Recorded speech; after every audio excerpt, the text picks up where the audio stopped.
What's up, fight fans? You're tuning in to Global Fight Talk. I'm your host, Sav Maddox. This is your co-host, Dallas Owens. Got a lot to cover today. Some big fights, a lot of fights coming up. We're in bliss right now, especially with the NFL playoffs. Everything's kind of falling in at a good time. But first and foremost, depending on who you wanted to win the playoffs, some folks don't feel so great about it. no, I definitely feel terrible as a Ravens fan. I'm kind of pissed. Especially because the team that beat my team lost to the Chiefs. So it's like Ain't it's that all something, man? yeah. But I'm happy to be watching playoff football, and like I said, a lot of good fights coming up, a lot of good fights this past weekend. But first and foremost, how you doing? What you got going on over there? Man, okay, mixed bag, honestly. On one hand, I am kicking everybody's ass at Undisputed. Been winning and winning and winning online. I'm loving it. On the other hand, if y'all don't know, I have a little small farm out here, and we lost one of the herd matriarch. I have goats, I got pigs, got chickens, got cats, got dogs, got ferret, got tortoise, got all sorts of stuff, lizards. Anyway, the herd queen, because goats live in a matriarchal society, lead girl, our first goat, the one I love absolute most, ended up passing away on Monday, which is a mad bummer, and it's even more sad. I'll lift it back up here in a second, but it's even more sad because the reason she died, and this is just for informational purposes for people out there who don't know what it's like to live on a farm, goats grieve sometimes so hard that they just die, and she lost her daughter around Christmas, and it's just been a slow, terrible, sad, depressing decline since then. And then Sunday night she gave up, and so we had to deal with that. So that was a terrible way to start the week. But on the other hand, again, Undisputed, also lots of good fights. Also, little sleep deprived, have not caught up from the Innoue fight, but getting there. But anyhow, where are you at? What are you up to lately? I'm back in Oklahoma. First of all, condolences for your animals. I heard about that. A lot of different animals are literally dying of a broken heart, and that's super sad. And yeah. Again, condolences to y'all. I know y'all get through this though.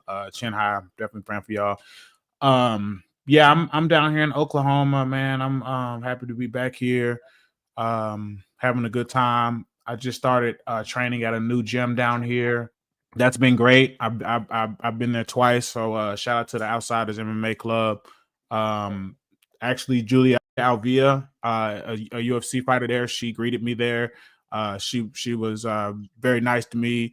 Asked me about my background and shared a little bit about hers. She was very welcoming. She's getting ready to fight, I believe, the day after Valentine's Day. So she's like straight up in camp, and she was in there. The 2 sessions I went in there, she was in there grinding, and I mean straight up hard sparring, squabbing, working on technique, but also getting that cardio in. So big shout out to her, and good luck to her on her upcoming fight. Other than that, man, I definitely go after I catch up on that. Like I said, she's been locked in the camp, so I haven't really chopped it up with her past that. But maybe we can get her on the program in the future. Yeah, it's about to be weight cut week, so you may as well just write this week off. Maybe catch her after her fight or something. Yeah, definitely want to. Yeah, for sure. But yeah, big shout out to her. Big shout out to Outsiders MMA Club. Definitely got some good work in there with the 2 sessions I've been. Definitely gonna be back there soon. But yeah, other than that, awesome. Same old, working, chilling. Happy to be here. Of course. We can jump into these fights though. The first one, obviously, Naoya Inoue and Ye Joon Kim. You woke up at what time to watch this? Well, okay, so I had my alarm set for 3:00 a.m. Central Time here in Texas, and ended up waking up at 2:30, not being able to breathe. I have asthma. Woke up not being able to breathe, but luckily, turns out I didn't set my alarm for 3. So I was like, well, I'm up. May as well get a quick game in on Undisputed and start watching these fights.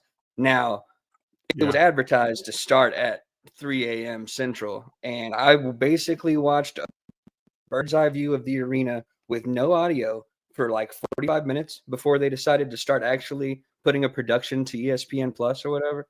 but it was more or less just the main and the co-main. The co-main was Shoki Sakai and Jin Sasaki, and it was a fun fight.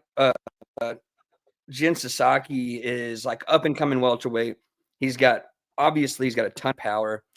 He's got a lot of holes in his game, like a lot of holes in his game, and he's fighting Shoki Sakai, who's this like grizzled veteran, can't get him out of there, never been knocked out, and super tough. Overall, I think it was a pretty good showing from Jin Sasaki. Like Shoki Sakai pretty much made the guy get into his bag in a couple of ways. He had to make some adjustments. One thing he didn't adjust for was uppercuts. I noticed in one of the rounds, I saw him eat 15 unanswered uppercuts in about 20-second interval. I was like, man, you got to make an adjustment for that uppercut. After that, intermittently, probably another 20, 25 for the next 3 or 4 rounds. It was ridiculous, but dude's got a chin, obviously. Did not even get wobbled from any of those myriad uppercuts that he ate. And he ended up looking more or less pretty good, won a pretty wide decision, and then proceeded to call out every champion in the welterweight division. Mario Barrios, Boots Ennis, I think Stanionis was in there. And he wants to smoke. He wants to come and take all the belts.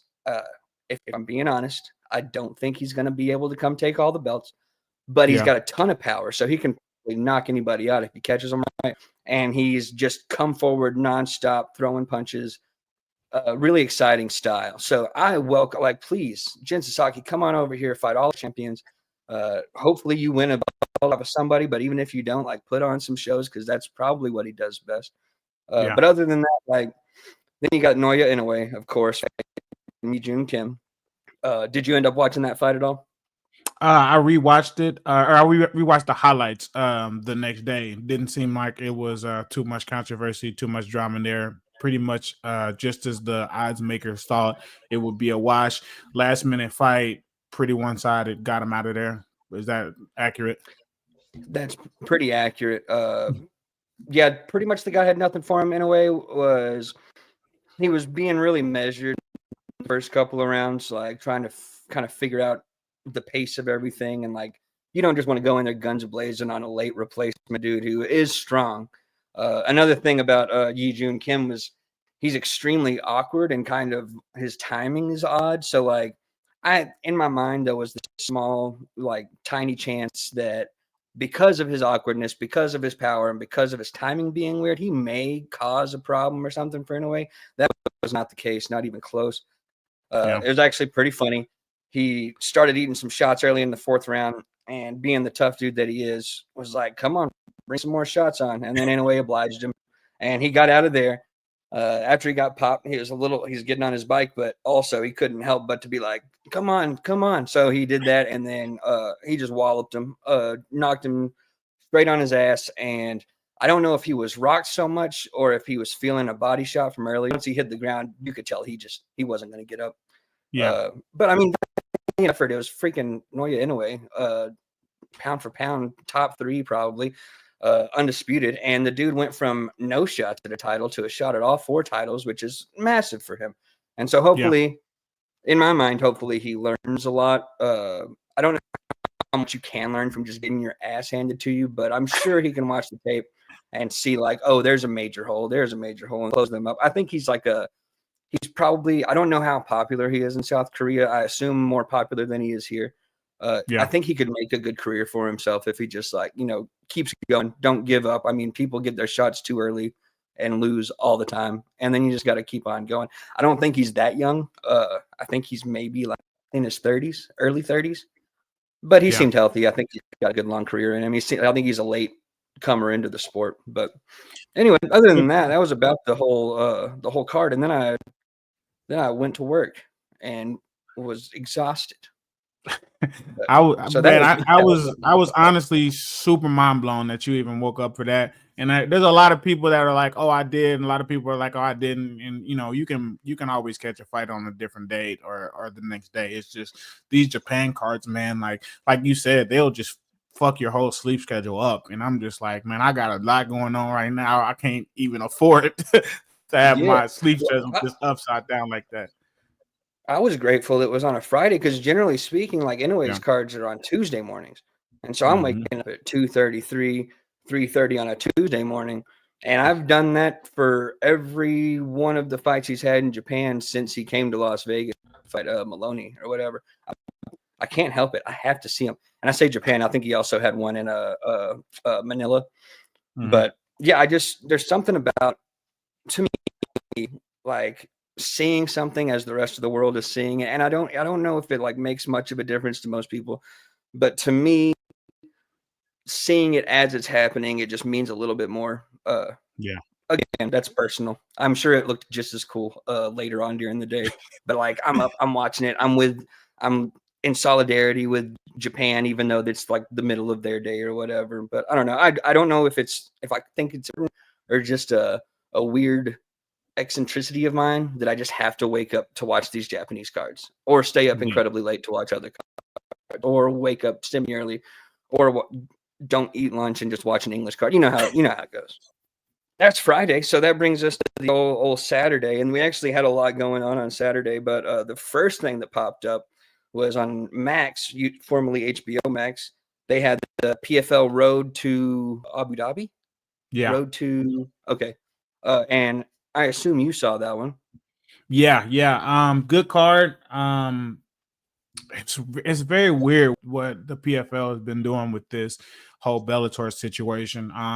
This was kind of marketed as like a Bellator title fight, but at the same time, like they didn't like stamp Bellator all over the place. Like they didn't stamp it as like a Bellator event. Like it was very confusing. Well, But they disbanded it 2 weeks ago or something like yeah, that. I think it's 2 or 3 weeks ago. Like, okay, Bellator is over, but also you're gonna fight for the yeah. belt. Exactly. Whatever. Yeah, that was my main takeaway. Like this was one last hurrah for Bellator, which has been around forever, you know what I'm saying, and has produced some extremely good fighters, some of the legends in the sport. It's kind of sad seeing Bellator gone, but like I said, one last hurrah. This is the way you want to go out. Usman Nurmagomedov versus Paul Hughes was actually a fucking fantastic scrap. I'm getting into a really bad habit of not scoring fights. I didn't score the fight, but my heart told me at the end of the fight that Paul Hughes won the fight. Um, it seems like the MMA community, excuse me, is a little bit split on it. Like half of them are saying it was a robbery and Paul Hughes definitely beat him, and the other half are saying that Usman Nurmagomedov barely won the fight. But from my synopsis, I would say that Paul Hughes, he did more. He did enough, I believe, to win the fight. But then again, I didn't score it. I didn't score it round by round. And that being said, most of the MMA community, most of the combat sports community don't know how to score a fight. So it you That's gotta very true.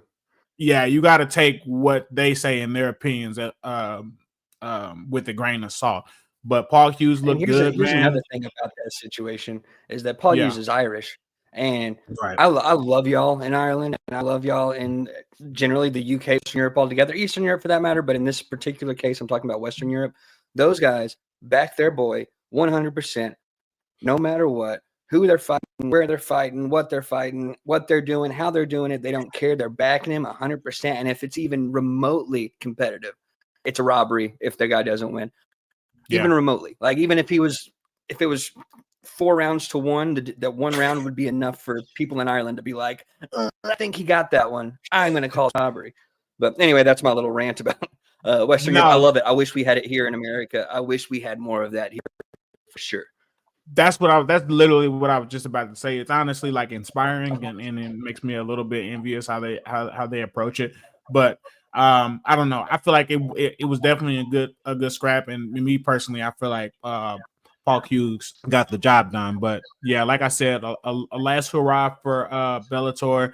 I don't know what's going on with the contracts with the fighters. A couple of them got released. You got Patricio Pitbull calling out UFC fighters, and then I don't know what's going on with the rest of the Bellator fighters, but they're gonna have to find another home. Some will be in PFL. I don't know how long PFL is gonna last, honestly, because there's been some rumblings about maybe they're they might be falling under. They just changed the format to where it's like I think $500,000 instead of $1 million for the winner of the tournament. And then they're changing the season format to a regular format and a regular tournament. So that might make it more sustainable and that might help it stay above water longer. But that also is an indication that they're fucking sinking. You know what I'm saying? I think they're trying to like pad the value. From what like my understanding of it, and it's like a cursory understanding at best, is that it was bought by a bunch of business dudes to do business with, and they're just getting the value out of it, making it seem like a good situation so they can sell it later. And that may be good. And like changing the tournament style, not necessarily terrible. I feel like if one of the many people who probably have a stake in PFL and Bellator at this moment could afford to keep the $1 million winner of a tournament, like just give the dude $1 million. Like, yeah, but I know. But whatever. I'm not a business guy. Obviously, I have a job, and it's not good at business. But yeah, I mean, I think whatever weird situation we're in with the PFL and Bellator now, or PFL only now, I think when they do get to sell it to somebody who hopefully cares a lot about the sport, it may be in a better position than it was, a handful of years ago, with very limited viewability and everything. And like Max is a good app, so maybe more people saw it than expected. I don't have the numbers. You didn't see any of the numbers, did you? No, I'm not sure. I'm not sure how well it did, but hopefully it did well. Like I said, it was a good event. The thing about it is though, like they've got that $1 million prize for every weight division. That's why it's like not that sustainable, because they do this. They're paying these fighters their contracts and they're fighting throughout the year / season, whatever you want to call it, and then they have this PFL championship event where they pay all of the winners of the tournament $1 million a piece. And it's like you don't even got the UFC paying every fucking Yeah, I champion didn't think $1 about it million. like that. Yeah, I that's a didn't lot think of about money. it like that. Yeah. Okay, Yeah. understandable. Maybe next year they'll go 250. Keep it a little more sustainable. Right. Yeah. I mean, I remember there was a time where Amanda Nunes was fighting for the belt and she was making like 300,000, and she was in my opinion at the time, the #1 pound for pound fighter, and definitely the #1 pound for pound female fighter, and had to be top 5. And so we're talking about a much richer, more established, better product, honestly, company paying one of their top fighters $300,000, and then you got the PFL paying fighters that nobody's heard of, well, mostly nobody, and people outside of the MMA community $1 million for winning, a season / tournament after they've already paid them throughout the. I don't know. It's just I don't know if it's sustainable. Yeah, but like you said, we have to look at the numbers, see how the production is doing, and the money that they're making. But yeah, I respect that. Sorry, PFL, you're doing great. Appreciate you. Thanks for the $500,000 and all that. Yeah, I love PFL. I hope they stay above water. They have always been great hosts to me and the rest of the journalists. They are they definitely do the handling the media right, and honestly, being at the events, it's always been spectacular, not just for journalists but also for the viewers, and for the fighters as well. And then they fixed that pacing issue with the broadcast. So the broadcast has been pretty solid too. As much as Dana White wants to shit on it, I think it's been pretty solid. So hopefully they can stay above water. But they're gonna have to figure out how to do it sustainably. But next on the bill, competition's always good, man. Well, it's always good to have competition, and I think we all need to be rooting for PFL right now. Absolutely, regardless of who's owning it or what's going on. Like we need to root for it and those fighters for sure. Yeah, for sure. But that's the problem. Like the UFC has has monopolized MMA, so it's hard to compete with them. They're dealing with that lawsuit, and they're gonna have to figure out the way to do it differently. But it's gonna be hard to compete with them regardless. It's like trying to start a tissue company when Kleenex is out. Exactly, it's synonymous. Like people don't say, "Do you watch MMA?" They say, "Do you watch UFC?" Exactly. But that's a whole other kettle of fish. as they Yeah, say. no, it's very relevant because like you see somebody, you tell somebody like you've been training, and you've been training the UFC stuff. No, just you're like no, just MMA. Way different. They've How literally successful do you think I am at training? Like, what do you mean? exactly, bro. You think I got that type of money? Yeah. Anyway, we'll move on. The next one is Dalton Smith versus Walid Ouizza. Did I Walid say that right? It's close enough, as far as I'm concerned. And this is Yeah. another example the stuff we were just talking about of those people backing their boy. Dalton Smith Yeah. seems like the next best thing, for sure going to be next undisputed guy. He's this phenomenal fighter. Anyway, he goes up against Walid Ouizza, which is a Frenchman. So I thought, with Sarase doing that to Munguia, Ouizza might just like take that momentum and upset Dalton Smith. That wasn't the case, not even almost. I think the very first punch from Smith that landed on Ouizza, I think I texted you immediately and was like, I don't think this guy's ever got taken a punch in his life.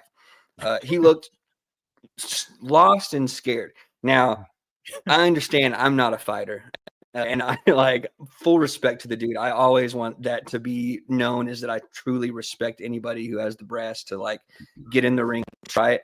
But on its face, the way it looked to me was he wasn't expecting to get punched at least that fast. And once he did, the whole game plan went out the window, and he was just trying to survive. And he didn't. He did not survive. I think that one ended in the first, right? Yeah, it was early in the first round. And matter of fact, Dalton Smith's game plan went out of the window after he hit him the first time too. He's like, "What? I'm not gonna box this guy. He's already on his last leg. I've only connected once," and just threw like 40 hooks at him right away. Yeah, he smelled blood and went for it for sure. Which, he looked strong, looked fast, looked good. Every time I've seen him, he looks good. I'm not gonna say he looks great, but he looks good. And then to the people in England and so forth, they think he looks great, and they've seen more of his early career than I have. So, I mean, I hope any sort of fresh blood added to the global boxing. Just anybody who's like can bring the challenge to somebody. I'm for it. I'm rooting for the guy. I think his last fight was Jose Zepeda, and I was not happy about that fight. Not the way it looked, but just the fact that it was like booked.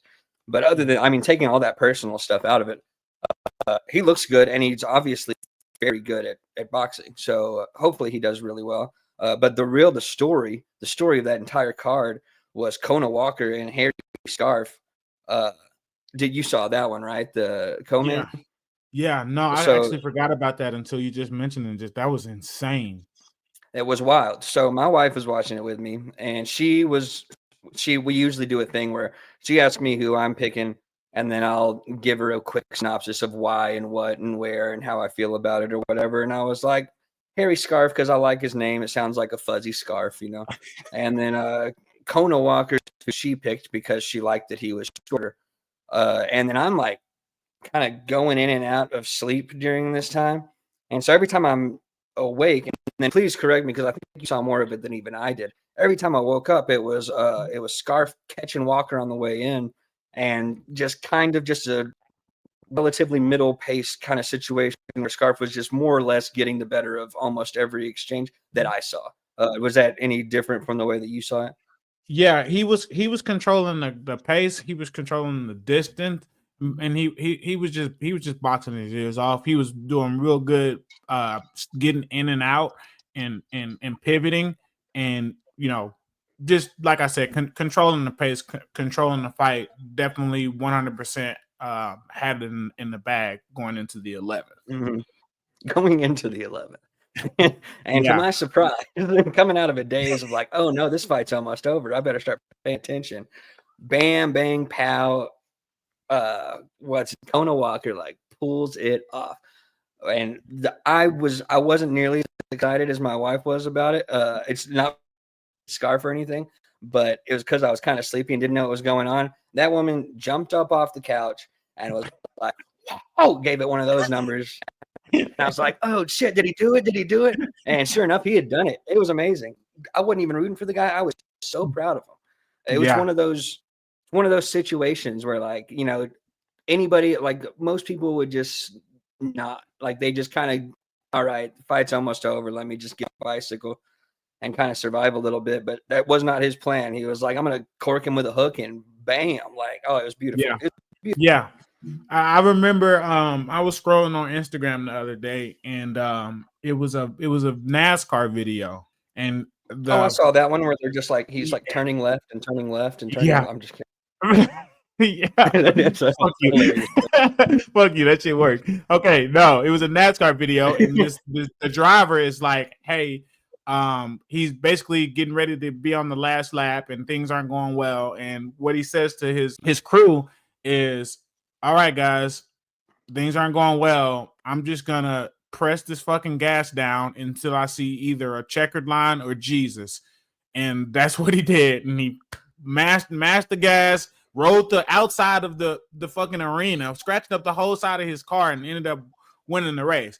That is the No exact shit. same thing. Yeah, that is the exact same thing that I saw from Walker. He literally just said, I am gonna throw punches until I get knocked out, he gets knocked out, or I run out of time. And you see that sometimes, but most of the time, 99% of the time, it doesn't work because you're in there with a guy that's been dominating you for however many rounds. He's already hip to what you're doing. He's probably a better guy. He's locked in, focused. You know, you're a little bit outmatched, but didn't matter to him. He found the shot. He landed the shot. He got him out of there. It was beautiful. It was beautiful and inspiring as hell, to be honest with you. And I hope Yeah. that man. I don't know how. Again, this is a situation where I'm in America, Texas specifically. I don't know how popular he is in England. Obviously, popular enough to be a co-main, which is good. I hope he's even more popular now. I hope they back this guy as hard as they're backing Dalton Smith, not because he's a world beater, but because like what he did was. I mean, it's one of those things about one of those beautiful moments in boxing that keeps me watching the sport. Is just seeing, and I don't want to get like wax authentic about it or anything, but just seeing somebody who's got like everything stacked against them use their own two hands to make it all okay for themselves and to do something great. And it only takes like half a second to go from loss to one. You know, it's amazing. It's amazing stuff. Before that one, we saw Ellie Scotty fight Miyamoto, and I'd seen Miyamoto before on the Janabek on Kanuli card, and I thought, man, this girl's goods, man. She can punch, like she's got it all going on. Still on her, I mean, you know, women's boxing, their rosters are a little shorter than men's, and so it doesn't take a lot of wins before you hit that world level and start fighting for championships. And I thought she was right about there, and so I was excited to see this fight, and didn't know a lot about Ellie Scotney at all, and she handily outboxed Miyamoto with barely any issue whatsoever. The exciting part about it was after the fact, she did her little ringside interview or whatever, and she called out Sky Nicholson, and it seems like they've been kind of building up to this for a little while, and I'm a big fan of Sky Nicholson. I think this fight would be, from what I saw Saturday and from what everything I've seen from Sky Nicholson, I think this would be a fantastic fight. How do you feel about it? That sounds like a great fight, first of all. And yeah, she definitely handily outclassed her one of the one-sided fights from the weekend. Doesn't Scott Nicholson have something lined up right now? Oh, I think she just finished fighting not too long ago. She was on that So. she was on the Jai Opataya card. Yeah. So I think I'm guessing right now she's probably recovering and then like in the middle of contracts, you know, sending out, looking, perusing. I don't think she has anything lined up immediately, so I don't see why they Okay. can't do that one next. Yeah, no, that'll be a great fight. That'll probably be a co-main event to a another I don't know, probably one of them British cards. But I like the fight. Two boxers that can kind of punch a little bit, but mostly real slick. That'll be one of those chess matches. Whoever can get the jab going first. I was definitely impressed by Scottney, but I think if we were to get that fight now, I think Scott Nicholson would outbox her, out jab her, out move her. That's And fair. yeah, but Scott Nicholson is all about playing it safe. So it's kind of hard to see anybody beat her that is not just head over heels more athletic, talented, or experienced than her. Right, right. And I don't know her Scotney's like whole background. I haven't seen all of her fights or anything, but there's a reason they fight the fights. Not every Exactly. favorite doesn't win every fight. So I'm in like all the bad blood we can get. Not even bad blood. All the heat we can get with female boxing. Just bring it, man. Like just start. I love seeing these like small rivalries pop up. I want them to all be bigger. The queen of rivalries, Michaela Mayer's been talking a lot of shit lately. I love it. Love it. And I love it for women's boxing in general. Like it's fantastic. It's fantastic stuff that gets everybody engaged. I'd be engaged anyway, but now I'm like, oh, it's personal. Like I love it. I Yeah. absolutely love it. Yes, that's the thing. Like there's a lot of back and forth in not just combat sports, but just sports in general, where there's a lot of Twitter fingers and typing and pushing each other, or like Danielle Perkins grabbing Claressa Shields Trying to grab her belt. Yeah, grabbing her belt at the what were you gonna do if you had those belts? Like, were you gonna start running? Because like that's Yeah. not a good look either. Yeah, that was just funny. But you'd look at like Michaela Mayer and Alicia Baumgartner, like this is real. Like this is real life beat. All time best build up. Oh, I loved it. I loved it. I still love it. It's still the best beef in boxing. They need to do that fight. And from what I understand, not to get too far on a tangent or anything, but listening to Mayor on Deport Away the other day, she was saying that they sent the contract to Baumgartner, but Baumgartner priced herself out. And, that's one person's view of the situation and everything. I don't know why Baumgartner wouldn't have jumped on that. She needs to get back in the main view of the boxing clicker or whatever, and that would have put her right back where she was before she got the positive tests and everything like that.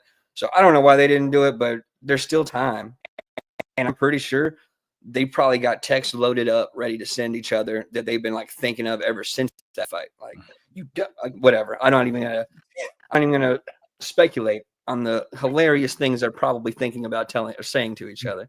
But anyway, aside from that, like so. That was a Sky Nicholson, or I'm not Sky Nicholson, Ellie Scottney and Miyamoto. The other thing that was happening was I kept getting nonstop knockout highlights from Knucklemania. And from what I understand, you were actually watching the entire thing. I only saw highlights.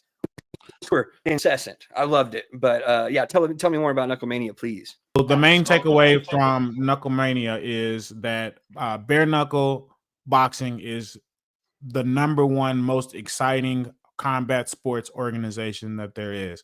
I've been saying that in silence for a while, but now I'm saying it out loud and to the public. There's nothing more exciting than bare knuckle. Obviously, I started off watching MMA, love it to death. Definitely a close second for me. Boxing has gathered my heart the last couple of years, and I love watching it as well. But one of the things that I thought of and remembered is like you look at old boxing fights and the all-time best boxing fights. You look at the old MMA fights and the all-time best MMA fights. You find those type of scraps on an undercard of a random BKFC card. Like that's just it's insane the way that they have it set up, the way that these guys go in there and scrap, guys and girls. It's just number one top tier. They start 2 feet away from each other and just get the throwing straight up. All of them are 5-minute rounds. They rarely need all 5 of them. They very rarely. Yeah, usually they only need 2 tops, and it's because they start off right in front of each other. They just get throwing them. Like I said, bare knuckle. And with the boxing rules, so you can, you got to beat the count. But once you're getting hit with bare fist, you got lacerations all over your face. It's hard to beat that count, dude. So yeah, definitely, I'm gonna hound you on catching the next one, the next full event, dude, because it is amazing. Oh, now, right? Like BKFC and DAZN have a partnership or something like that. Yeah. That'll make it easier. They okay, DAZN, executives of DAZN, can you do a picture-in-picture situation like some ESPNs are? I can do it on my Xbox, but apparently you can't do it normally. However, please, guys, let's do a thing where I can watch both at the same time, because oftentimes 2 things are happening at once. And I'll even stick to watching nothing but DAZN things for that moment. Just like, let me see both of them. But yeah, I mean, I get what you're saying as far as the excitement of it. I mean, it's set up specifically to be exciting. I think we need to make a delineation on like favorite thing versus what we feel is the most exciting thing, because they're not like they're not exactly that they're known to have to be the same thing. But I mean, so far, everything that I've seen from BKFC, I mean, it's what I like a lot about boxing, except for like to the nth degree of like just violence, the cut. I think it's actually, the science on this exactly. I can't cite my sources. From what I understand, it's actually like less dangerous to your brain in BKFC because you're getting cut and you're getting knocked out instead of just like taking these thudding shots over 10, 12 rounds or whatever. But our first bare knuckle fight I saw was, of course, Paulie Malignaggi and Artem Lobov. And left a little to be desired in the excitement department, but I wasn't expecting anything less. It was probably like, I'm pretty sure he broke his hands immediately, or they came in that way. And so he was going all body shots. And to be honest, everybody out there, I really did think Paulie Malignaggi won that bare knuckle fight. But I'm not too sour about it. I just remember that I was pretty sure Paulie won. But anyway, I'm on a tangent. Continue about bare knuckle details and all that. Yeah, no, that was actually a solid fight, but I don't think I scored it. I think I believe that Paulie Malignaggi won the fight as well. But body shots count, right? They count. Yeah, body like for sure, absolutely. Yeah, body shots absolutely count. But yeah, that was a good fight. But like I said, Knucklemania was I think that was the third Knucklemania. God, I should know this. Or no, fifth. It was the fifth Knucklemania. Every single one of them have absolutely delivered. It's never fallen short. It's shown to be the pinnacle of the organization / sport. I don't know what they call it because it's like boxing, but it's also just bare knuckle boxing. They got BYB. I think you just call it a combat sport, right? Yeah. Well, then you got BYB, but BYB is exciting too. So I'll keep it under the bare knuckle umbrella, like like the pinnacle of bare knuckle boxing. Great fighters, great fights, great excitement. I'm glad to see that they're striving like I hope that they have. Still haven't been able to cover the event since that one that I had the issues with the flight going to. But we need to get on that. I think seeing one of those live would be bonkers.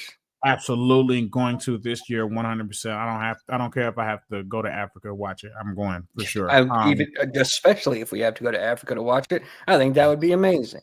Also, Knucklemania is the pinnacle of event names. I don't think I've heard an event name better than Knucklemania. That shit rocks.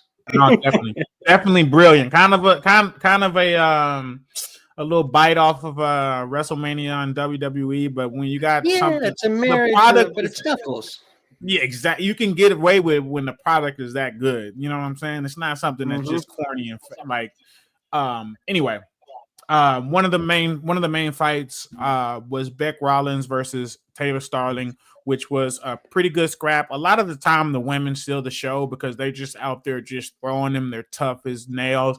Outside of like Christine Friere, most of them don't have the pop enough to get their opponent out of there. So they're just really just going at it, just throwing it. So even if they're dominant fights, they usually go all 5 rounds of a pretty solid excitement. Beck Rollins got the job done. I implore you to watch Beck Rollins in bare knuckle. She is a straight up boxer. She is real tight with her guard, elbows in. Very responsible with her footwork, her distance, and her punch selection. I think you would be a huge fan of her if you saw how she does it in bare knuckle. I wrote a note in my phone to remember that. I will go back and even watch past fights. Please do. Reminded me, did we not see Austin Trout do like very well in bare knuckle? Yes. Anything that can get Austin Trout another paycheck and continue him living his life. Austin Trout's one of my favorite boxers, of all time. It's weird, but he's one of my favorites of all time. Austin Trout, man, you did everything you possibly could with what you had, and that's all you can ask of anybody. Mm-hmm. And I truly, truly respect the man and his boxing ability. And I guess also his knuckle boxing ability. Write another note to look into him. I don't know if I haven't heard any fight news about him recently, but he's probably I heard be Diego Pacheco was supposed to do it last year. I had it in my calendar.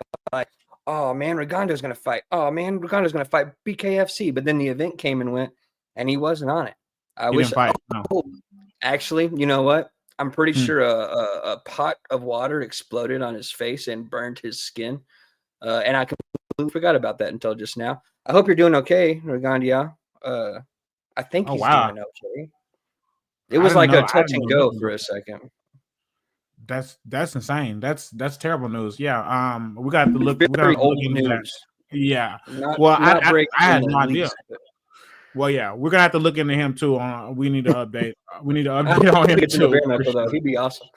Yeah. But the co-main event of bare knuckle was Ben Rothwell knocking Mick Terrell out, which is absolutely bonkers. For a couple of different reasons. Number one, Mick Terrell was the champion. He just defended his belt over the Juggernaut Hunt, who is one of the stars of BKFC. He is a great fighter, almost like a Mike Tyson-ish approach when he gets in there. That earmuff style in the jumping hooks. Thought he was gonna have enough to beat Mick Terrell. Mick Terrell knocked him down, and he landed on his arm, and and he had an injury. So it's basically a knockout. But you know what I'm saying. Terrell was winning the fight up to that point. Like a TKO more than anything. Yeah, definitely. Yeah, more like a TKO. Yeah, I'd like to see the rematch between them two, but walking away from that fight, I'm like, man, this Mick Terrell guy, man, he's for real. He's a great fighter. And then they booked him versus Ben Rothwell, who I think has only fought like 2 or 3 times in bare knuckle, but he's won all his fights. So I'm like, oh, we'll see what it is. Ben Rothwell, big heavyweight. Ben Rothwell watched him first round. I think he poked him in the eye in the first exchange, and then they came back and they started again, and he hit him with a right hand, put him to sleep, dude. Just absolutely knocked him out. And this is insane because Ben Rothwell is one of the first fighters that I was exposed to in combat sports. As far as like I figured out myself that I was just watching and was like, who is this guy? Nobody like, oh, Mike Tyson was the baddest dude. You know what I'm saying? It's obviously there's a lot of fighters that I knew about from other people, but one of the first fighters that I discovered myself was Ben Rothwell, because back in like fucking 2006, 2007, when we only had basic cable, one of the channels that we had was airing IFL fights, and I don't even know what IFL stands for. To be honest, you remember IFL? International Film something or other. I think it used to be just like weird indie movies, but yeah, no, I do. No. IFL more so than the thing you're talking about. I'm talking about the channel. Okay. No. This wasn't the channel. Fight itself. No, this wasn't a channel. This was an organization. It was called the IFL. It was an MMA organization. I was about to say Comedy Bang Bang was on IFL. No. Okay, well, there's a little bit of a disconnect. I'm talking about the channel, by the way. Yeah, great channel. It was an organization, and I know Ben Rothwell was the champion when I first started watching. He was the heavyweight champion, and like I said, this was in 2006, dude. I think Cain Velasquez was on there. I want to say Jorge, but Jorge was in Bulldog. I don't know who else was in it, but that was like, this was before I really got exposed to the UFC. This was like really the first MMA organization that I ever watched, because we didn't have like the major cable. We definitely wasn't buying no fucking pay-per-views. So like, this was the number one MMA organization that I watched. Now he was the champion way back then in 2006, dude, 20 years ago. And to see him come and win the BKFC 20 years ago like that, bro. Facts. Facts. It hurts, right? I graduated high school in 2007. That's insane. I'm not liking this at all. Yeah. Yeah. And to see him win the BKFC heavyweight championship such a long time later was honestly mind-blowing. I know it's probably got to be similar to watching Austin Trout go over there and look good and win a fight, but it's just kind of at a multiplied level, I would think. You know what I'm saying? Yeah. Who's the other boxer that he went over there? He fought Canelo. He got all of his hair ripped out of his bun. And during the BKFC event, I think it was one before last or something. I can't believe I'm spacing on his name. Somebody pulled all of his hair out. He looked like a fool, and then he just like beat the dog shit out of him. I'm gonna look it up, but you keep talking about the old whatever it is you're talking about. The card. It's fuzzy. It's fuzzy in my head, but definitely look it up because I feel like I watched that with you or we were texting about it. Yeah, we were definitely watching at the same time. Damn it. But the main event was Jeremy Stephens versus Eddie Alvarez, two former UFC fighters going at it. Definitely a good scrap, but didn't surprise me. No disrespect to Eddie Alvarez, but I knew Jeremy Stephens was going to get the job done. Always been a gritty dude, a great puncher. Never really got to the pinnacle of the UFC. Never fought for the belt, but fought some really good guys and won some really good fights. Yeah, he looked good. I can't wait to see him. I can't wait to see him again. He called out Conor McGregor. Get in line, my boy. You know what I'm saying? Like, get in line, dude. Take your number. But it's a good call out. You know, they have their little history or whatever. I don't know what's up with Conor. I think he's still under the contract with the UFC. Technically, he's still under contract with the UFC, and I believe he's still in the court system for various god awful acts. Yeah, I'm not gonna. I would whatever. I think they got to the bottom of that. He was ruled responsible. What they say he was responsible or liable or something. That was one of them. There's like a shit ton. Oh yeah, and that's like that one was in Ireland. This one's like there's a bunch everywhere. The man's been a globetrotter for a good long while. Yeah, doing shitty stuff the entire time apparently. That's not good. Alfredo Angulo is who I was talking about earlier. The got all of his hair ripped out. Dude, he was a dog, and he was a dog in BKFC, and that's why he wins. I think that's the good thing about BKFC is like it's like a sweet spot of you can't. I mean, if you're great, like if you reach the highest heights of like MMA, you're probably not gonna be great at BKFC.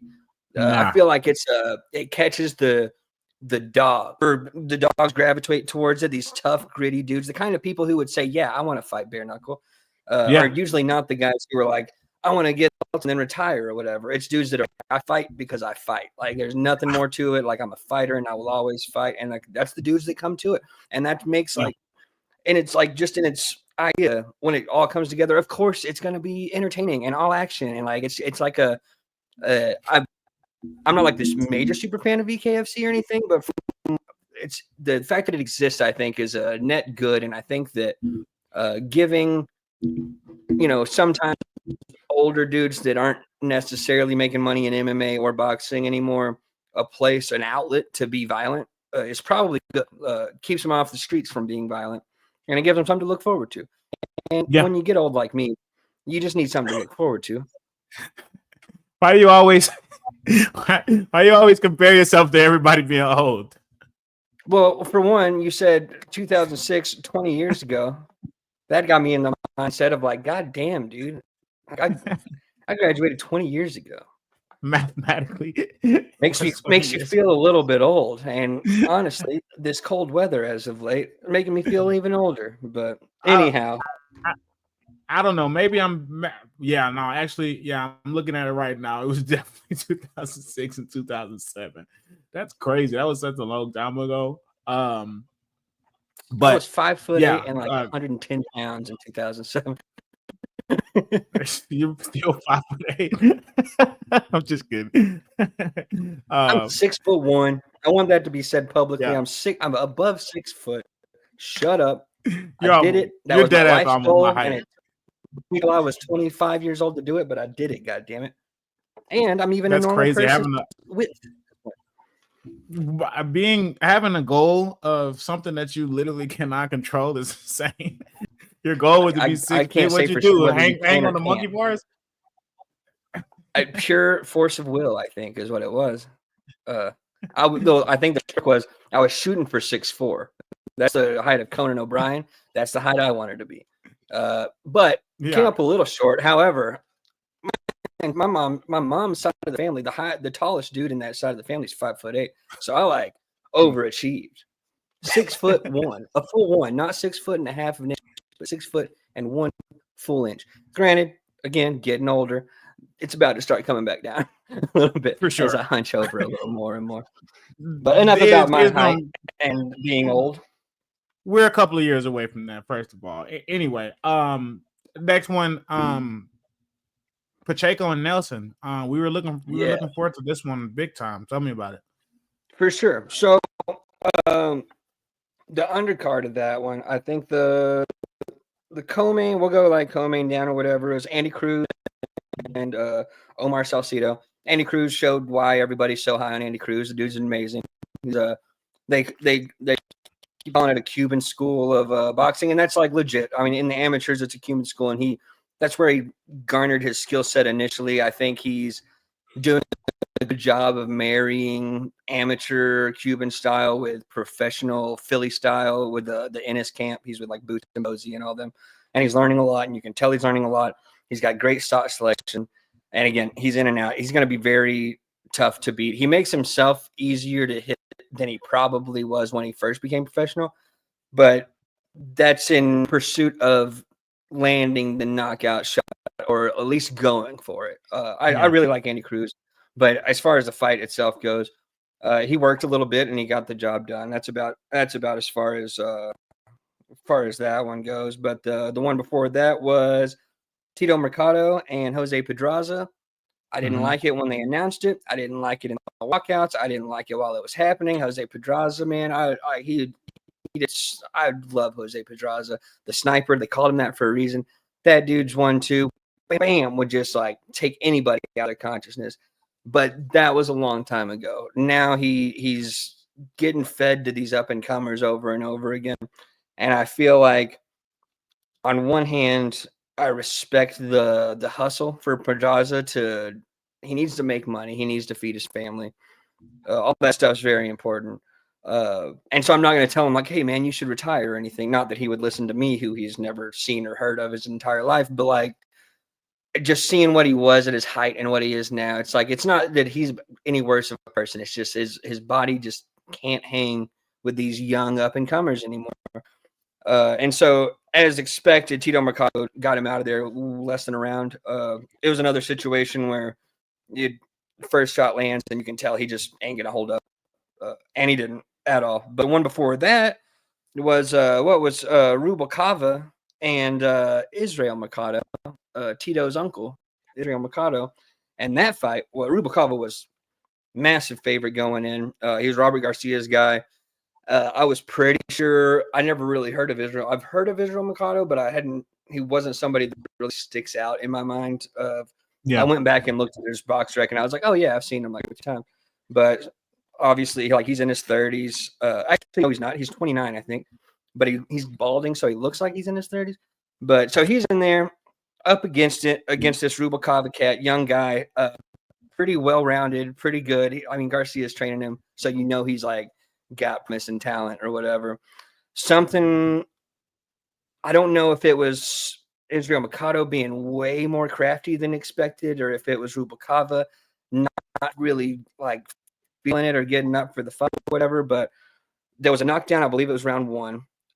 Later on in that fight, the ref took a point holding, which I thought was bullshit, but whatever. And I believe it was I think it was an 8-round fight, if I recall correctly. But other than that, Israel Mercado was like teaching this young man everything there was to learn. Like he was using he was odd in his movements and the basically every time he had a chance to throw a punch, whatever position he was in, no matter what, he threw the fucking punch. He was just touching him every single chance. That every opening he saw, he just threw it wherever he was at, whatever he was doing. Rubikova didn't know how to handle it. And so they read the scorecards, and I knew it was going to happen before they read it, but it ended up being a majority draw. Trash. I understand that there was 3 points down, like right off the bat in an 8-point fight, or an 8-round fight. Going to kind of catch up to you pretty quick, and it makes it pretty easy to get a draw, even if you're ahead and all that. But the dude won every single round other than the one he was dropped in. And even in the one that he got the point deducted in, he won that round too. That was a 9-9 round. It wasn't a 10-8. So to me, it was I'm not going to call it a highway robbery. I've been more upset about other things. This wasn't like I'm giving up the sport of boxing forever, but I thought it would. This dude like had a chance to be on this big card.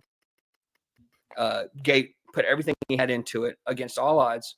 Showed this kid who should have out-talented him. Showed him everything there was to learn about boxing. Like, just because it looks funny doesn't mean it's not landing. I love the way he did it. I really respect the dude, and now I'm a massive Israel Mikado fan. But anyway, majority draw for that. And then the main event, of course, you got Diego Pacheco and Steven So Cold Nelson. As far as that goes, I don't know if everybody knows this. I'm a So Cold Nelson fan for sure. Been following dude forever. Really big fan of his. Diego Pacheco, also a fan. He's very good. He's been so promising, but he's like 23. So going in, I was like, well, if anybody has time to learn a lesson and bounce back, it's going to be Diego Pacheco. So maybe that psychologically, maybe he'll be like, well, maybe I can lose one. And I know that Nelson was thinking, like, I cannot lose this no matter what. Going into the fight, it went all 12 rounds. Nelson I think he got off to a pretty good start. Like first round, the whole thing, the first few rounds were pretty nip and tuck. But Nelson got off to a pretty good start. He was like getting his shots in here and there. Pacheco was he's usually kind of a slow starter, and he kind of was good in a slow start, but you could tell he wasn't putting everything into it, but he was finding the shots as it was happening. And then second round, finding more shots as they were opening themselves. And then the cut happens on Nelson. And I feel like you can have the best game plan in the world. And I'm kind of jumping around, but I feel like you can have the best game plan in the world, and you can even have everything working for you. And something seemingly on the outside as minuscule as a cut can throw you completely out of your game. And it was a cut over his eye. So there's blood getting into his eye. There's the psychological component of it wasn't no headbutt either. He caught me with a clean right and cut my eye. So he's bleeding. I think from that point on, Pacheco was one coming on, which credit to Pacheco, because he really was. He was doing a really good job. That he previous fights I had seen that he kind of gets bored when he's fighting like an outboxer would, or just like really like pure boxing. He gets kind of bored and just like, all right, I'm just gonna mix it up now or whatever. And he actually like stayed on his game plan. Didn't when he didn't have to. Was finding his shots really well. It was like crisper and sharper and even faster than I'd ever seen him be before. And Nelson was kind of in a weird position, stayed out kind of in no man's land for the majority of the middle rounds, where he couldn't quite get in fast enough and he couldn't quite stay out far enough. And that kind of, that's how I saw, the beginning and the middle. How did you see that? Similar. I thought Pacheco took the first couple of rounds. I had him taking the first 3. But I see what you mean. Nelson was doing a solid job of kind of getting in there, just not well enough. I thought he had trouble keeping his feet under him when he moved in and out. You could tell mentally he knew what he needed to do. I just think it was a mix of Diego Pacheco being hip and being smart in there, and also Nelson not being physically able to do exactly what he wanted to do mentally. And of course he's got the brilliant Bomac in his corner. He's got one of the best ever in his camp. So he definitely came there well prepared, but I don't know. I feel like this is a time/age thing, as you kind of alluded to. But he did good. Pacheco's shot selection for me, honestly, was a little bit spotty. Like, I don't think he was just irresponsible in there, but I just don't think he was brilliant in there. But I think that's like you said, he's pretty young, so Yeah, he's definitely got time to improve on that. But he's yeah, definitely I faster wouldn't than call it lightning. brilliant. No, definitely not. But it's an improvement, and he just keeps gradually improving, which is what all you can really ask for. And I think I tend to agree with you as far as the age. I don't think it's all age. I think it's inactivity and age, and just all of it coming, and then also the cut and everything.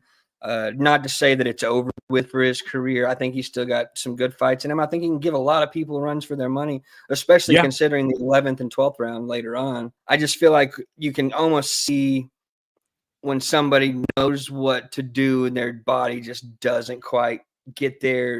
It's like less than a split second, less than half a second, less than like milliseconds of yeah, now, and it just isn't quite as quick, fast, twitchy as it needs to be when you're in your 30s, and you can overcome that. Lots of people do it. It's just you get used to fighting when you're in your 20s or teens, or some people when they're little children or whatever. And once you hit the age where things start kind of slowing down for you, you have to make the adjustment for that. And if you're not very, very active, then it's going to be hard for you to notice it and also correct it, or do what yeah, it needs to do to overcome those kind of things. But that said, the 11th and 12th round, he finally closed the distance the way he needed to. He was getting shots out the way he needed to. It's not like Pacheco was like a sitting duck or anything, but Nelson like really put it on, because we got 2 more rounds to go. Like I gotta do what I can and land something big. And so Nelson gave a valiant effort. And I think, I'm proud of, honestly, like I was rooting for him going in. We've corresponded a little bit. Hopefully we can get him in here with us here pretty quick, coming off of that. But even with all that, like it just didn't go his way. It just wasn't his night. It was one of those things. And then it was Pacheco's night. And I'm also very proud of Pacheco. But yeah, Nelson showed grit. He showed how good he was. It wasn't sane through the whole thing, but he did show. I feel like at least the majority of what his level is. I'm sure he can up it a little bit on certain nights or whatever. I mean, as far as I'm concerned, now that this fight's over with or whatever, he lost the fight. I think really get him back in there with anybody in the top 10, and he's going to give him either a run for his money or he's going to win those fights. And then that's the same with Pacheco. I think both those dudes, you just throw them in there with anybody, other than Canelo, and even then, like, what do we think about Canelo? But he's kind of got his year planned out for him or whatever. But as far yeah. as, Plants, Berlangas, Munguias, all those cats, like, get Pacheco in there and get Nelson in there too. I think it would be great. I think there's a lot of opportunities for both of those guys. How do you, in that particular part, as far as what's to come, how do you feel about any of that? Do you have anybody in mind for either of them? I think Berlanga called him out after the fight, right? Did he? I believe he He tweeted. didn't say. I do remember that. He acted like Pacheco. He's like, with your little money or whatever, here I am, Yeah, Berlanga, with all this money. Like, bro, you had one fiscally good fight and you lost the fight and you got he lost dropped in the the fight, fight. And and he you got dropped. celebrated for Yeah, months after losing a fight, losing. bro. You Yeah, ain't all that. You're not yeah, suddenly worth millions of dollars. Like, you ain't George Cambosis. You didn't win the yeah, fight. Like, if you won, big surprise. Okay, dude is owed a few more paydays. Berlanga, you're not owed more paydays. You need to take what you can get, because your life is passing you by, and those fights aren't going to be there forever. So you may as well do what you can with your career, the fun fights. That's all you have left to do. I don't think you're going to become the yeah, next Crawford. You're not going to be pound for pound top fucking 30.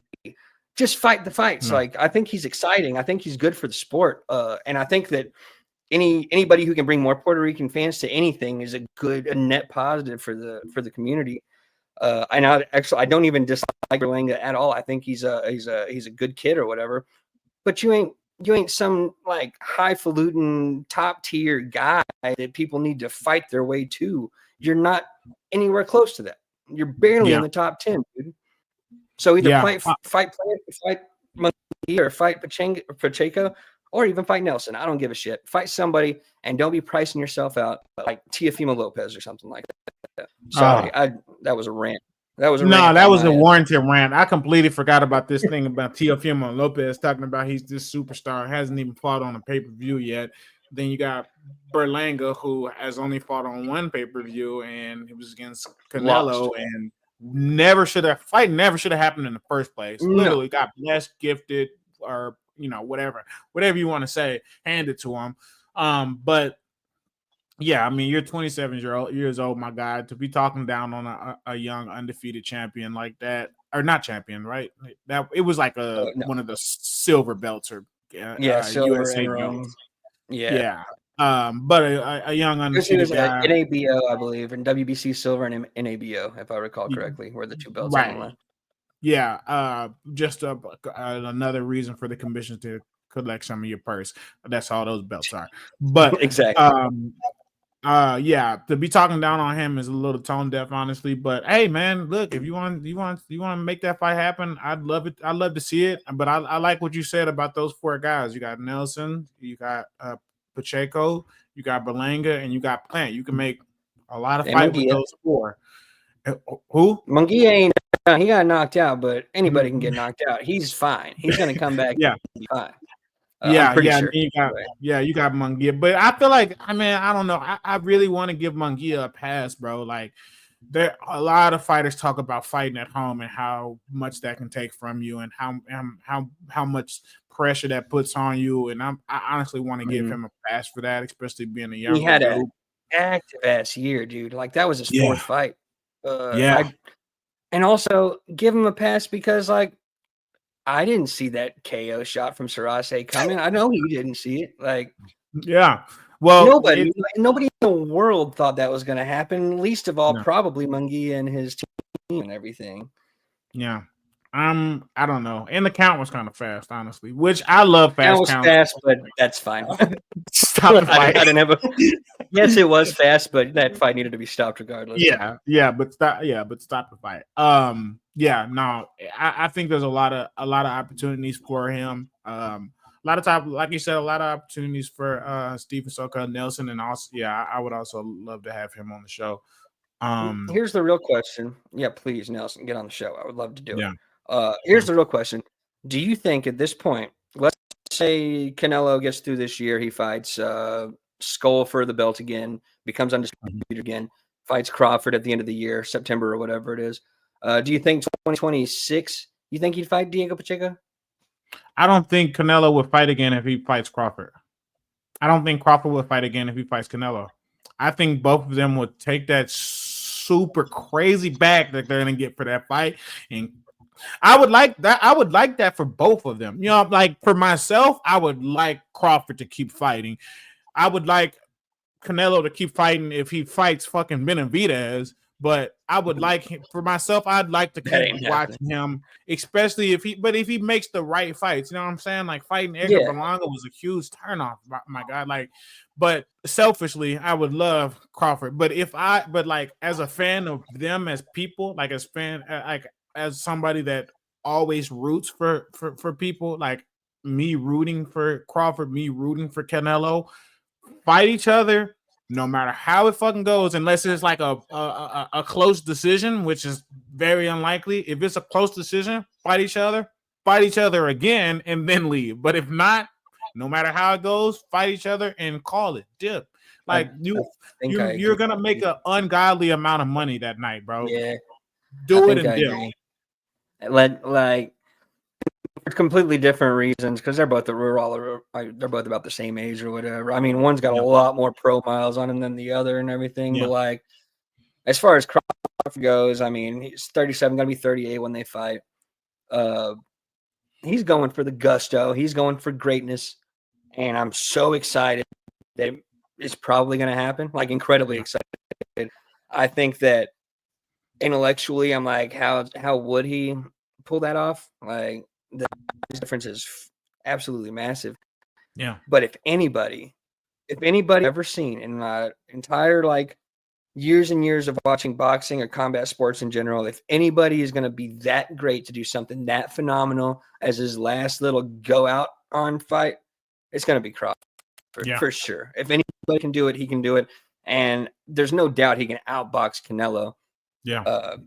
It's just a matter of can he like make him miss every single time? Like we'll see. Yeah. And then what's Canelo got left? And then I think the same thing for Canelo because he can keep running those miles up and he can just keep fighting these fights with these younger dudes that are getting stronger and better, especially somebody like Pacheco who's increasingly getting better and stronger as he ages and everything. I think I agree with you. Yeah, I think either way, however that fight goes, both of y'all just go off into the sunset. Canelo buy a bunch of horses, live on a ranch. You and Oscar Valdez can feed the day together, and Crawford just go own Nebraska. As far as I'm concerned, I think that'd be a great way for them both to go. I agree. I'd like that very much. Going into the future, this Saturday, we got a UFC card coming up. Israel Adesanya versus Imavov. Excuse me. I have a hard time with bro's name. Good matchup. Good main event for a fight night. Definitely you always got a good ticket when you got Israel Adesanya on there. He I don't know. He's at a weird space right now because I think he's still fighting at a championship level. I mean, he's lost to Sean Strickland and Dricus Du Plessis, who are finna fight each other for the belt here soon. Then you got Imavov, who's on three fight win streak. His last loss was against Sean Strickland as well. So we got we got big title implications here. Israel Adesanya wins this fight. He probably have to win one more to get another shot at the belt. But I'm not completely certain. I don't think so. I mean, Imavov, he did so much for that division for so long. If he wins this one, he can go, as far as I'm concerned, go straight back for the belt. He could rematch Strickland or DDP and possibly win either one of those fights. I don't think it's over for him. No, very likely. Depends on how the wheels I think he probably turn, Yeah. I don't know. I think he wins both of those fights, but the middleweight division is pretty deep. Imavov is, I think, more likely to get the title shot coming off this win, being that it's Israel Adesanya. He just beat Roman Dolce, Jared Cannonier, and Brendan Allen, which are thick names. Like those, that's a fucking murderous row. You beat all three of those guys, then you beat Izzy. You're getting the title shot 100%. Yeah, that's a good run. I believe so 100%. And I'm big on Brendan Allen, dude. Like, he's a very good fighter. He's a very big guy. He could probably easily be a light heavyweight. And to dominate him, to beat him by decision, that says a lot. But yeah, that's the main event. That's a good fight coming up. Yeah, no, that is actually terrifying, 100%. And then the co-main event, you got Sharp Bullet and MVP. That is another scary fight. I don't know if MVP has fought a explosive striker like this. I don't know how they say it. Like, he's not the most explosive striker ever, Sharp Bullet, but his composition, his mixture of composure, explosiveness, creativity, and creativity.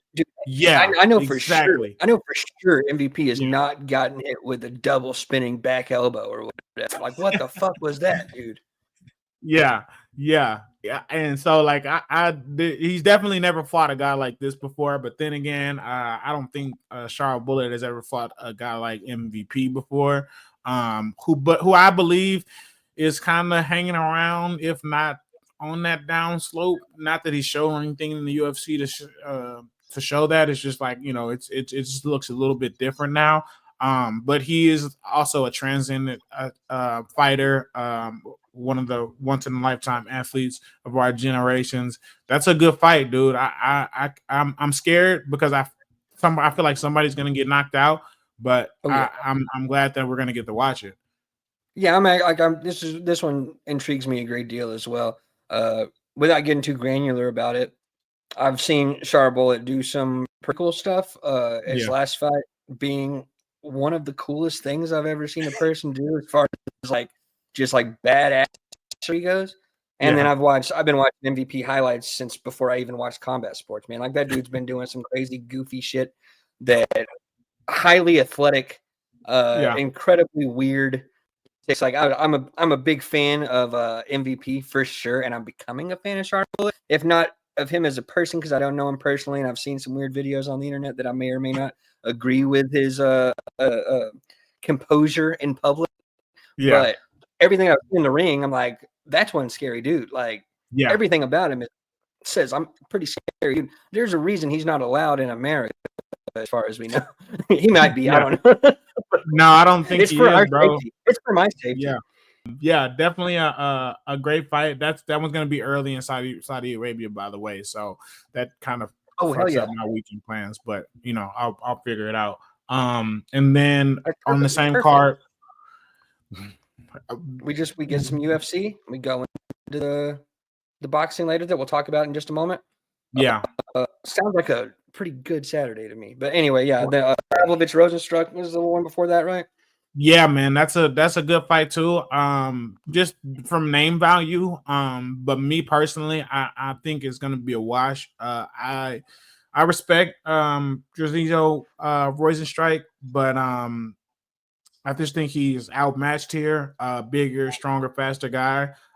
He's probably got the better kickboxing background and probably a little bit better of a technical striker. But I think Pavlovich is too long, too strong, and it's probably going to get him out of there. I And think as far as people are, wrestling is concerned, he's down to get the friction on. he is That's for a sure. But I think that's I a think hilarious hip hop reference from the '90s. I don't know. Anyway, go. I think people aren't giving Pavlovich credit because he got knocked out by Tom Hasbunall. But before that, Okay. yeah, that means nothing. But before that, he was literally the most scary guy in the division, and yeah, Tom Aspinall definitely made him look real human. But I think from other than that fight, from everything I've seen from Rosenstrike and everything I've seen from Pavlovich, I think that is a knockout victory for Pavlovich. Cool. I'm excited to see it then. I'll tune Yeah, in a little earlier than I was planning on tuning. I definitely want to see the main event.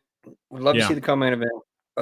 I suppose. I mean, I guess if the main card starts at 11 a.m. Central, then I can probably really, watch the whole main card and probably be pretty excited about it. To be honest, have some mimosas, enjoy yeah. myself a little bit. But here's the big kicker for Saturday. I don't want to like Oh yeah, step all over the UFC or anything, I but agree though. later on in the Hmm. evening, we are going to get David, the Mexican Monster Benavidez, El Bandera Roja, as he used to be called, fighting David Morrell Jr. I cannot, I can scarcely put into words how truly excited I am about this fight. Uh, it's got everything. I mean, literally, this fight, like, I'm just jumping into the breakdown as far as I'm concerned.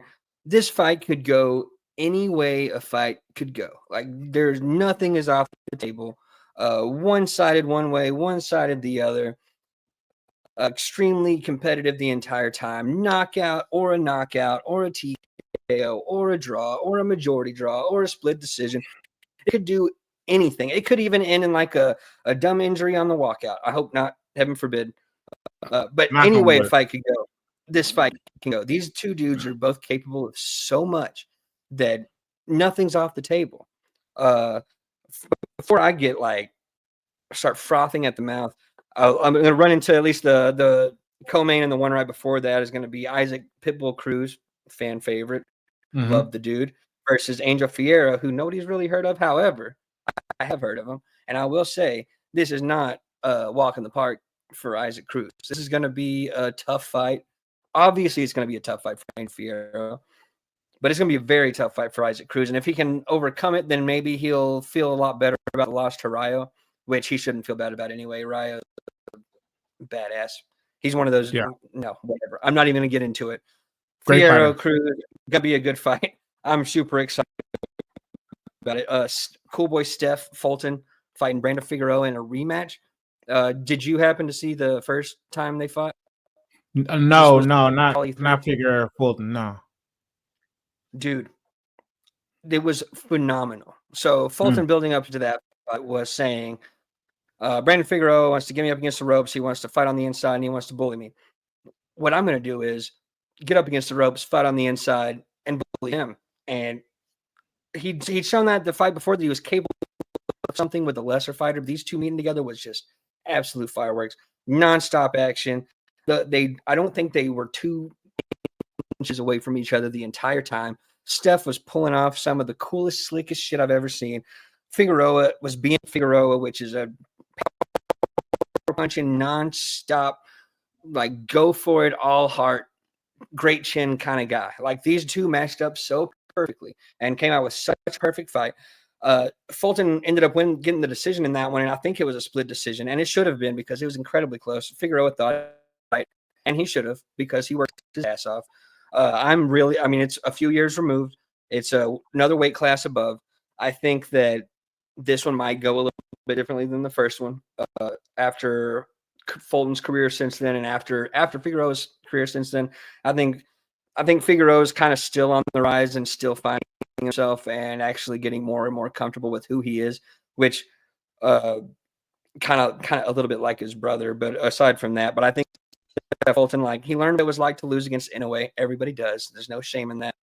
He's still capable of everything he was before, but he's a little bit older, a little more worn out than he used to be. Maybe a little less fast, but we'll see. The exciting part is that we don't know for a fact, and I think that either guy can absolutely win this fight. I don't think it's like not even a 60-40. To me, it's like a 55-45 in Figueroa's favor. Just from the style in which he fights and that he's been like honing that craft a little bit, whereas Fulton would adapt to everybody he was fighting and change his style in a way that would both embarrass the guy he was fighting and also win him the fight. I think that he was a little more fluid, a little more chameleon-like, whereas Brandon Figueroa has just been himself and just getting better himself. Really excited for this fight. If I was going to pick somebody, I'd say Figueroa, if you couldn't tell. But I'm not confident in any way, and I'm rooting for Steph Fulton. I think Cool Boy said one of the best nicknames in boxing, and I also just love his attitude going into every fight. I'm going to fight your fight better than you, and then win. But anyway, I usually in close rematches like that, when the first fight is really really close in its fireworks, the rematch is usually pretty wide, either a knockout or a wash. Somebody makes a difference up. Yeah, I agree. Yeah. I agree. So that's probably what's going to happen. I'm not sure which way. Obviously, I didn't watch the last fight. I'm a little bit more you should familiar with. Yeah, you know what? I will. I'll watch it sometime between here and Saturday. And then text me and be like, "Wow, that was awesome." Won't do that. You can say whatever you want, but I know what essentially it's just going to be. Wow, that was awesome. Okay. Anyway, but then we get to the main event, right? Yeah. Benavidez, Morrell. Love that. That fight. I'm holding back. Tell me how you feel about this fight, and I will sit here quietly, please. I just feel like, man, I don't know, man. I like David Morrell. I love what I've seen from him in the past couple of fights. I watched like his last 4, I think. I feel like in my mind, his stock has kind of been wavy. Like it looked like a monster. Then he had a tough fight. But I think he's definitely one of the best guys to move up from super middleweight. He looks like almost a world beater, but I don't think he's just quite at that level of fighting a guy like David Benavidez, who I consider one of the most talented boxers in history, just based off his background, like how he came from being super overweight to 168 guy who has hand speed off the fucking chart, pressure that you can't teach anybody, and power to get guys out of there. and not just like straight up just glass you, just put you out unconscious, but hit you one good time and then your body completely stops working and then he fucks you up from there. Um, all of that You wish considered, you were glassed. you You could honestly have been wish you had got knocked out. Yeah, it's like in your corner, it's yeah. like, damn, man, can we stop this? Like, we should probably stop this, and that Yeah. happens all the time, bro. Um, I think Morrell is a solid boxer. Definitely got some pop, got some power, but I think Benavidez is a little bit more talented. A little bit more of a better boxer, a lot better hand speed, more experience. I don't know how composed Morrell is in there, but I know that David Benavidez is one of the most composed boxers that there is. His after the first couple of rounds with Boo Boo Andrade, that jumps off the page because Boo Boo was definitely up until he wasn't, and then he got fucked up like everybody else. It's just like the composure, the ability to turn things around, the absolute sheer talent, the power, the speed. I don't know, man. It's just I. I have a hard time seeing anybody beat David Benavidez that isn't named like Better be ever better Bivol. be ever be or Bivol, yeah. And you know what I'm saying, I can see Canelo getting the job done. I don't think it will happen, but I can see it. I But I see this fight being a mid to late round stoppage for David Benavidez. What do you think? Dang. Okay. All right. I mean, I do. You made a lot of really great points there for sure, as far as the composure of Benavidez and everything. I mean, everybody's talking about it this week. It's the most popular fight, of course. So there's a lot more like granular breakdowns with this and that. Overview of David Morrell. He's like 130-5 in the amateurs, 130-2 according to some or whatever. So I think the narrative is, I mean, Morrell's only had 11 fights. Benavidez, he's already been a champion fight over, and now he's moved up or whatever. Both of them were too big for super middleweight, so I think this is actually the perfect weight class for them to have met at. I think that the narrative is that all that amateur experience for Morrell and like the Cuban school of boxing, and he's huge, he's very strong, very fast twitch, got quick hands, got everything that you would need to beat just about anybody.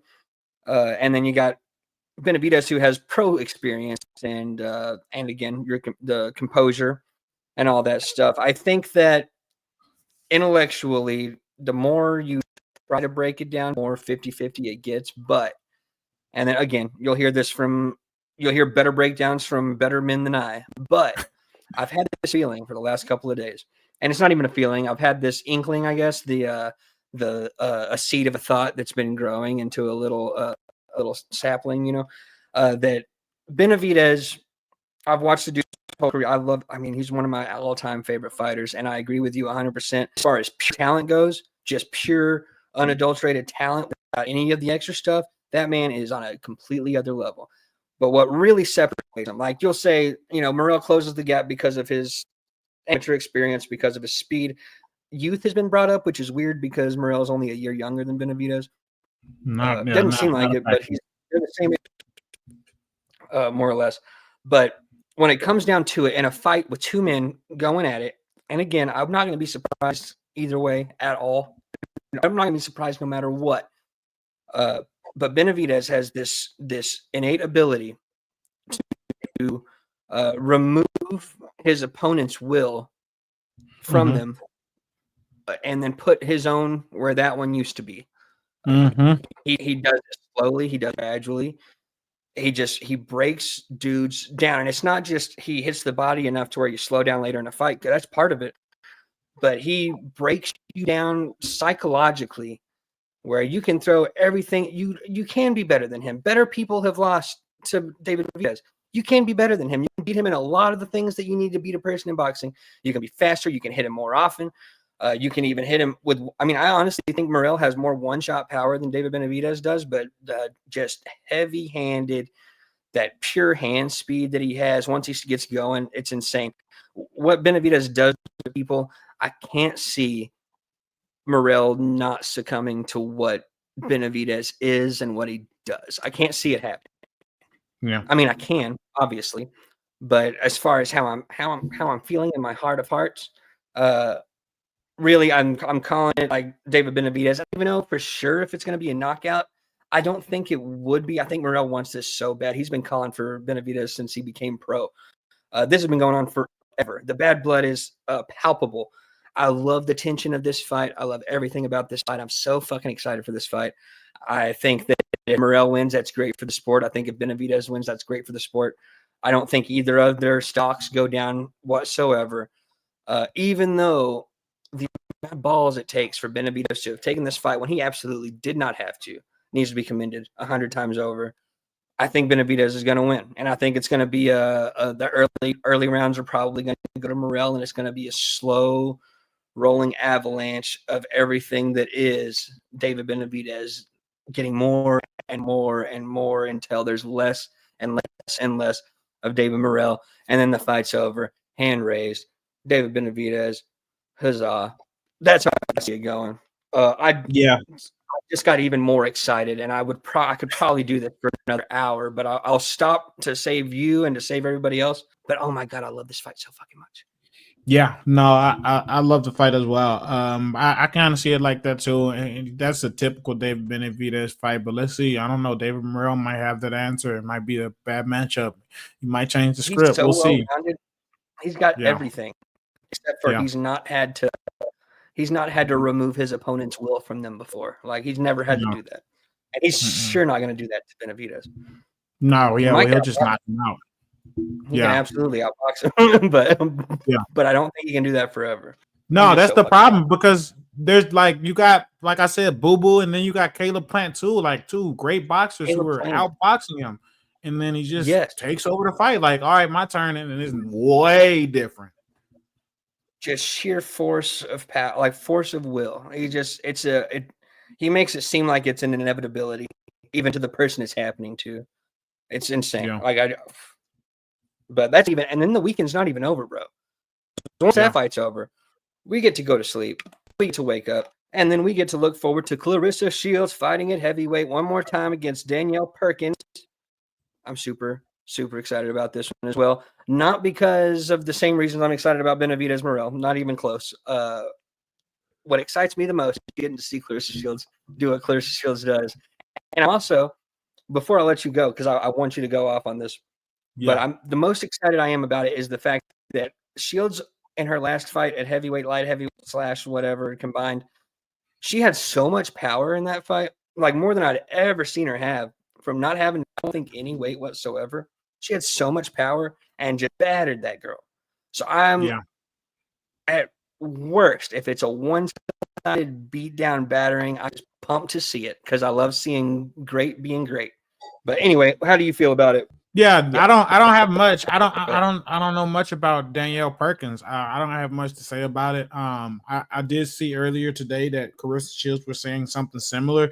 She said that it's been very apparent in the gym as well with her coach, her sparring partners, that she is just so much stronger up at heavyweight, and not just power, not just pop. She's talking about like in the clinch, she's, you know what I'm saying, she's manhandling guys, and she's really proud of that. I don't know, man. I honestly didn't see a huge difference in power. I just think I just saw her just catch her cleanly, knock her legs from under her, and then stop her. But I don't know, man. I feel like she did also. Well, then again, she caught Savannah Marshall cleanly a bunch of times.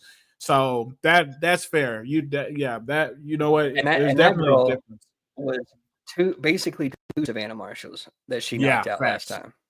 Well, It's not accurate. 1.5 Savannah Marshalls. yeah, in size, but you know what I'm saying. Yeah. I don't know about heart. You know what I mean? I don't know about No, chin or not even close. talent. I still rate Yeah, Savannah Marshall very highly. I think she's a great fighter. yes, absolutely. I love Savannah Marshall. Definitely go to bat for her when I can. But yeah, I think it'll be. I don't think she's just gonna walk over Danielle Perkins like she did that last woman. I think it'll be a good fight. I think I think she's gonna walk she'll. over her, bro. You think she's gonna just wash her? I think she's gonna just wash her. Is it But I gonna hope look not. like? Is it gonna look like the last fight? Like mid 2 rounds, that girl had no hope whatsoever. Yeah. I think maybe. Honestly, I think maybe. I But hope I hope not. not. I hope it's a very good fight because I think like what Claressa Shields needs the most in her career at this point is like just a good dog fight, like somebody who pushes her to She the got that already. brink to see. Savannah Marshall like almost got there. I think she at that point in their lives, I think that she did bring her to about as far as anybody else could have. But I think that I just want to see what Claressa's like digging deep because there's like all-time greatness and then there's greatness and then to me separately and this is a whole nother conversation on a different podcast but then there's greatness which is to overcome adversity, to not be the favorite, to do what is not expected of you to do. That to me is what brings a great from a great to a great, like Usyk, for instance. Like a great to a goat. Exactly. And she is by all intents and purposes, she is the greatest woman fighter of all time. But is she the greatest woman fighter of all time? I still got Katie Taylor and Amanda Serrano above her in that regard because they both had to overcome a lot. Stop it. Both of them. Stop it. No, I'm talking about pure this is factoring in adversity. Okay. As far as skill for skill, head for head, pound for pound, of course, Shields better than both of them. Yeah. But as far as like taking what they had and being limited and doing everything you possibly could with what you have, I don't know if Shields has ever had to do everything she possibly could yet. And I want to see it. That's what I'm getting at, is I want to see her have to do everything she possibly can. Yeah, no, I feel you. I don't think this is going to be it. She did have to get up off the cameras on her first fight, and I think she might have been the underdog in that fight, but it ended up being a one-sided fight. Yeah, who has been calling for the fight again, right? Yeah, I mean, she got dropped, but yeah, I mean, and then whatever. Crawford was dropped by Mean Machine more or less, and that I wouldn't call that a competitive fight. Facts. I don't think technically he was dropped, but I think he was dropped by all intents and purposes. No, it wasn't ruled a knockdown, no, but I believe that it was a knockdown. He got rocked. Worst case, he got rocked. Maybe not dropped, but he got rocked for a second. But anyway, that's aside the point. The big point is like in all of female boxing right now, the landscape that exists as it is, do you see anybody getting on that level with Shields? Like no, anybody, anywhere? No. She's just too big. She's too big and too good. I mean, not that she just has to bully any of her her opponents. When I say too big, I just mean she's outside of the realm of like anybody in her weight division area that would be competitive. Not that any of them in the smaller weight classes would be competitive. I like the idea of her going down and Alicia Baumgardner come up, but I think she whoops Alicia Baumgardner's ass. I like the idea. You said what? That woman, I wouldn't mind seeing that. That woman needs to pay for the card that we saw, a year and a half, 2 years ago. Fact. She owes me something. Get up here, Dad. Oh my God. No, that's not like that. I like the idea of her potentially beating Michaela Mayer. I don't know. I think they're homies, but I think they were talking about something last year. I like that idea, but I think Claressa Shields by half a mile there too. I just don't think there's anybody that's not an MMA fighter that gives her a tough challenge. And to that guy that I was arguing with in that random comment section is talking about Cyborg will give her a fight in boxing, you're drunk. Absolutely not. It'd be a wash. In boxing? In boxing, my guy. Let me pile on to whoever this random guy was in the comments. No, dude. No. You got an argument. Yeah. You got a good argument. Yeah. Cyborg's a motherfucker, man. But boxing, get the fuck out of here. I don't even know. Like looking back at the history of female boxing, which is long and storied, and they have their stars here and there and everything. I don't think I've ever seen anybody in highlights in anything that could compete with Claressa Shields right now. No. Or ever. But no. I guess that settles that little conversation. Whatever. Claressa Shields, fucking great. She's gonna beat everybody. But I mean, that's all the fights for the weekend. I guess Yeah. the only thing left is to talk about little nonsense like Islam Makhachev wants to fight Gaethje, which I think is interesting. Do you have any thoughts on that? Yeah, I like it. I like that fight. I don't know, dude. It's kind of scary to think about, but I think they just booked Justin Gaethje versus Dan Hooker. So, Oh, good. yeah, that's what a I fucking think give scrap. Gaethje nothing but winnable fights forever, Yeah, and make sure he has to just bang it out with everybody. Dan Hooker is not a layup by any means. He Yeah, I don't mean to make it seem like he is. It seems oh, like he's going to be the favorite in that matchup, yeah, I but think so. I think Dan Hooker or Justin Gaethje is going to be the favorite. I think Dan Hooker is a great fighter, but I hope I'm very big on Justin Gaethje, so it's kind of hard to look at his fights objectively or subjective. Anyway, it's hard to look at his object. objectively. It's hard to look at his fights objectively. Big fan of his. I think he gets that done. I think he would surprise a lot of people in the Islam Makhachev fight. I could honestly see him winning because if you look back, Dustin Poirier was doing fucking really good against Islam Makhachev. If Justin Gaethje has the type of success that Dustin Poirier has on the feet, he's probably ending the night. But their styles are so much different. It's really hard to see. I don't know. It's hard to see Justin Gaethje having that type of success just with the way he approaches the fight. He's a little bit more loading up, a little bit more hooky with it. That leg kick's That nice. might work in his It favor, though. That might be what gets him the win. Like, because people yeah who fight Makhachev are like, this guy's so good at everything, and I have to watch up here. Got to mind my P's, mind my Q's. And I think the Gaethje does that to some extent, but there's also just a point where he's just like, all right, I'm a throw. And that catching Islam cold or hot or whatever is probably anybody's best bet at that weight yeah at this point, in my opinion. for I'm not sure. I'm not an Yeah. expert, but No, I agree. That's probably your best bet. You're not finna out grapple them. You're not finna out wrestle them. It's hard to see somebody just dominating him over a period of time in the striking realm without getting taken down. I think you kind of have to get him out there, and that's what made Khabib so special. Well, first of all, that's Islam Makhachev's only loss is when he got basically flash KO'd. Way back when, early in the UFC. But that's what made Khabib so unstoppable. Two peas in a pot with these two guys. You just can't you can't sit there and strike them long enough. Islam is better than Khabib at striking. But even with Khabib, like nobody was just like head over heels, just miles ahead of Khabib to where they could just beat his ass, stay on the outside and win the fight. You're going if you're fighting Khabib, you're going down. He's gonna take you down at some point, and once he does, you're cooked, you're barbecued.